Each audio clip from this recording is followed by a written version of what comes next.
അക്ഷരനഗരിയായ കോട്ടയത്തിനടുത്ത് പ്രകൃതിയുടെ പ്രശാന്ത സുന്ദരമായ അന്തരീക്ഷത്തിൽ ഭക്തിയുടെ നൈർമല്യവും പേറി ഭഗവാൻ സ്വയംഭൂവായി കുടികൊള്ളുന്ന ഒരു പുണ്യദർശന കേന്ദ്രം.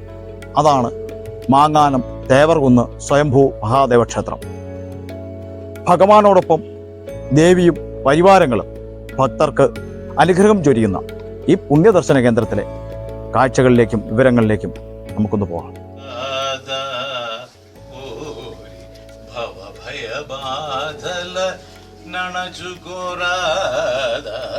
ശിവ ശിവ ശിവ യനരാധ ഓരി ഭവഭയബാധല നണസുകോരാധ ശിവ ശിവ ശിവ യനരാധ.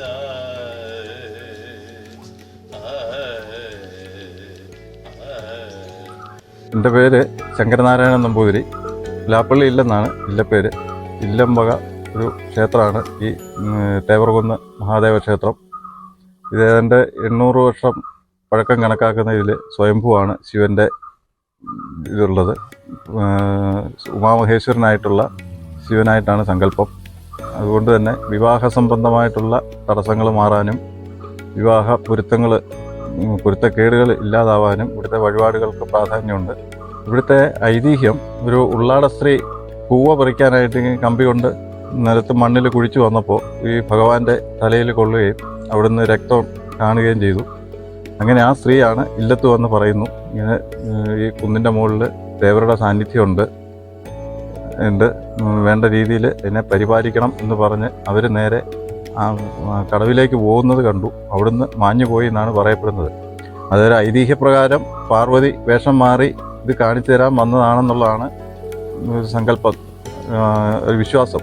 ഇവിടുത്തെ പ്രധാന നിവേദ്യം എന്ന് പറയുന്നത് ഒരു കൊഴുക്കട്ട എന്ന് പറയുന്ന ഒരു പലഹാരമാണ്. അത് ഭഗവാനെ ചൈതന്യം കണ്ട ഉടനെ ആദ്യം നിവേദിച്ച നേദ്യമായിട്ടാണ് അതിനെ സങ്കല്പിക്കുന്നത്. ഈ വഴിപാട് സാധാരണ കഴിക്കുന്നത് എല്ലാ രോഗശമനങ്ങൾക്കും ഉത്തമമായിട്ടുള്ള ഇതിന് വേണ്ടിയിട്ടാണ്, രോഗം മാറാനും ആയുരാരോഗ്യ സൗഖ്യത്തിന് വേണ്ടിയിട്ടുമാണ് ഈ വഴിപാട് സാധാരണ ചെയ്യാറുള്ളത്. പിന്നെ മറ്റ് വഴിപാടുകൾ എന്ന് പറഞ്ഞാൽ ശിവൻ്റെ ഏറ്റവും പ്രധാന വഴിപാടുകളിലൊന്നാണ് ധാര, ശംഖാഭിഷേകം, കൂവളമാല, പിൻവിളക്ക്, പിന്നെ മൃത്യുഞ്ജയാർച്ചന, മൃത്യുഞ്ജയ ഹോമം, പിന്നെ ക്ഷീരധാര. ഇങ്ങനെ അഭിഷേകങ്ങൾ എന്ത് ദ്രവ്യങ്ങൾ കൊണ്ടും ശിവൻ അഭിഷേകം ചെയ്യാമെന്നാണ് പറയുക. മന്ത്രം ഇല്ലാതെയും അഭിഷേകം ചെയ്യാം. അപ്പോൾ അഭിഷേകപ്രിയനാണ്.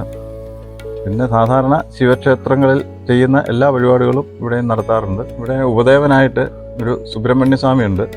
ആ സുബ്രഹ്മണ്യ സ്വാമിയെ ഇവിടുന്ന് ഏതാണ്ട് ഒരു 2 കിലോമീറ്റർ അപ്പുറത്തുള്ള പരത്തൂര് എന്ന് പറയുന്ന ഒരു സ്ഥലത്ത് നിന്നും ഉപാസിച്ച് കൊണ്ടുവന്നതെന്നാണ് പറയുന്നത്. അവിടെ പണ്ട് ഇവിടുന്ന് പൂജ കഴിക്കാൻ പോയിരുന്നു. ഇടയ്ക്ക്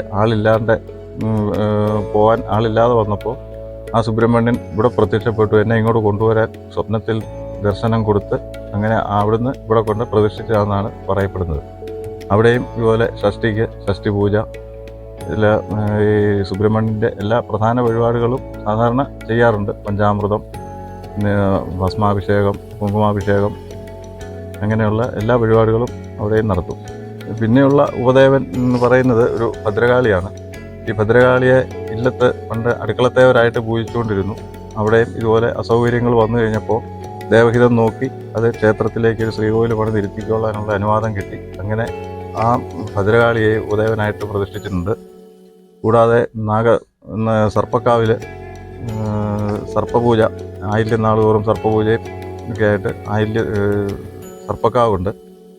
ഇതുകൂടാതെ ഈ ഭഗവാനെ കണ്ടുപിടിച്ചു എന്ന് പറയപ്പെടുന്ന ആ ഉള്ളാട സ്ത്രീയെ പാർവതീ ദേവിയായിട്ടാണെന്ന് സങ്കല്പിച്ചത്. അപ്പോൾ അതുകൊണ്ട് അവരെ ഒരു തറ കെട്ടി അതിൽ പ്രതിഷ്ഠിച്ച് ആണ്ടുതോറും അവർക്കും വേണ്ട പൂജയൊക്കെ ചെയ്തു വരുന്നുണ്ട്. അവിടെ പ്രത്യേകിച്ച് വഴിപാടുകളൊന്നും ചെയ്യാറില്ല. പുറത്തുനിന്നുള്ള ഇതൊന്നുമില്ല. പതിവുള്ള പൂജകൾ മാത്രമേ പതിവുള്ളൂ. ഇവിടുത്തെ ആട്ടവിശേഷങ്ങളിൽ പ്രധാനമായിട്ട് വരുന്നത് ശിവരാത്രിയാണ്. ശിവരാത്രിക്ക് ഇവിടെ അടുത്തുള്ള നരസിംഹസ്വാമി ക്ഷേത്രത്തിൽ നിന്ന് ഒരു കാവടി ഘോഷയാത്ര, ഇവിടെ ഉച്ചയ്ക്ക് ഇവിടെ വന്ന് കാവടി അഭിഷേകം, അത് കഴിഞ്ഞാൽ ഒരു ഭഗവാന്റെ പ്രസാദമായിട്ട് ഒരു പ്രസാദവൂട്ട്, വൈകുന്നേരം രാത്രിയിൽ ശിവരാത്രി പൂജ, അങ്ങനെ കേമായിട്ട് ശിവരാത്രി കൊണ്ടാടുന്നത്. ഇതുകൂടാതെ പിന്നെ വരുന്നത് ഭഗവാന്റെ കലശം കഴിഞ്ഞ ആ ഒരു അനുസ്മരണം, അല്ലെങ്കിൽ ആ ഒരു ഇതിനു വേണ്ടി കലശദിനായിട്ട് തുലാമാസത്തിലെ അനിഴം നാളിൽ ഒരു നവകം പഞ്ചവ്യം ത്തോടുകൂടിയുള്ള വിശേഷാൽ കുറച്ച് പൂജകളൊക്കെ ആയിട്ട് അന്ന് ആഘോഷിക്കുന്നുണ്ട്. പിന്നെ ശിവൻ്റെ പൊതുവെയുള്ള ശിവൻ്റെ തിരുനാളായ ധനുമാസത്തിലെ തിരുവാതിര നാളിൽ അതുപോലെ നവകമ്പം ദിവ്യം വിശേഷാൽ എന്തെങ്കിലും അഭിഷേകങ്ങൾ ഇങ്ങനെയൊക്കെ ആയിട്ട് അതും പിറന്നാളായിട്ട് അന്ന് ആഘോഷിക്കും. പിന്നെ സാധാരണ ഇതുപോലെ തന്നെ തിങ്കളാഴ്ച ദിവസം ശനിയാഴ്ച ദിവസമൊക്കെ ശിവന് പ്രധാന ദിവസങ്ങളാണ്. അന്നൊക്കെ ഇത്തിരി ആൾക്കാർ കൂടുതലും തിരക്കും വഴിപാടുകളും ഒക്കെ ഉണ്ടാവും.